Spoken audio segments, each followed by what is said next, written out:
Political గా ఒకసారి ఆలోచిద్దాం. ఈ రోజు రవి గారు జగన్మోహన్ రెడ్డి స్టేట్మెంట్ కూడా కొద్దిసేపటితో ఆయన సభలో చెప్పిన స్టేట్మెంట్ చూసాం.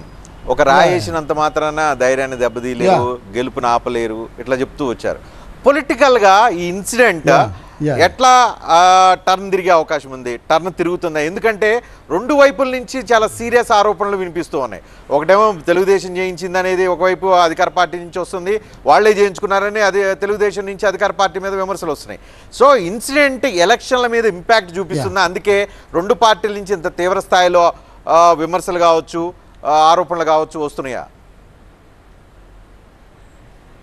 ఖచ్చితంగా అండి. ఇప్పుడు ఇలాంటి ఒక ఘటన జరిగినప్పుడు దాని ప్రభావం ఉంటుంది.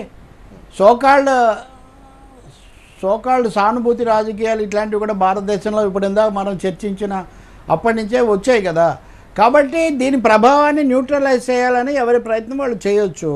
తెలుగుదేశం పార్టీ తనను తాను సమర్థించుకోవడం కాకుండా ఇంకా ముందుకు తీసుకోవడానికి కారణం ఏంటి అంటే వాళ్ళు వైసీపీ ఖండించడంతో పాటు అవిశ్వాసం కలిగించే ఒక ప్రయత్నం వాళ్ళు పెద్ద ఎత్తున చేస్తున్నారు. సింపతి క్రియేట్ చేస్తుందా వైఎస్ఆర్ కాంగ్రెస్ పార్టీకో జగన్మోహన్? తప్పకుండా. నేను చెప్పే కదా, మీకు మొదటి చెప్పే కదా, రెండే రకాల అభిప్రాయాలు. ఎక్కువ మంది ప్రజలు సహజంగా సానుభూతి చూపిస్తారు. ముఖ్యమంత్రికి కాదండి, ఎవరికి మన పక్కన ఉన్నాడు ఎవడో ఉన్నట్టున్న పడిపోతే కూడా అయ్యో పడిపోయాడని లేపుతాము, లేకపోతే ఏదన్నా డాక్టర్ దగ్గర చూపిస్తాము, ఓ చోడా తాగిస్తాము. అది మానవ సహజం అండి.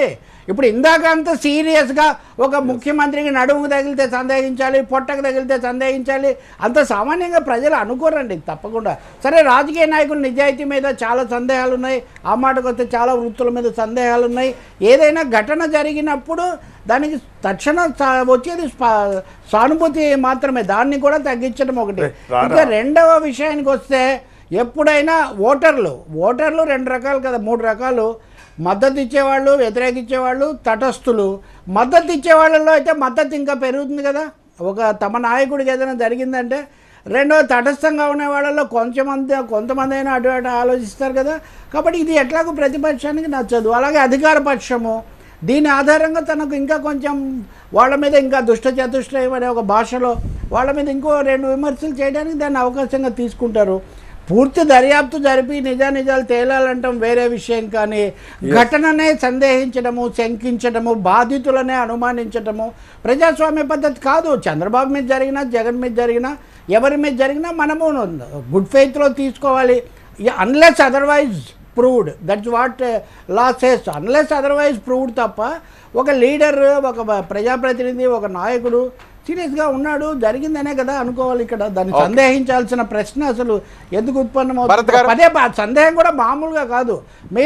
మీరు ఇందాక అన్నట్టు బుచ్చయ్య చౌదరి భరత్ గారి ఊరే కదా, అధికారులను శిక్షించాలి, అపరాధులను శిక్షించాలి అంటారు మామూలుగా. పోలీసులు కానీ ఇంకొకరు కానీ దానికోసం దర్యాప్తు చేస్తారు, అధికారుల మీద చర్య తీసుకుంటారు, సస్పెన్షను, డిమోషను, తొలగింపు, ఇట్లాంటివి. అవి చర్యలు, ఇవి శిక్షలు. ఇందాక నుంచి కూడా నేను అదే చెప్తా ఉన్నా.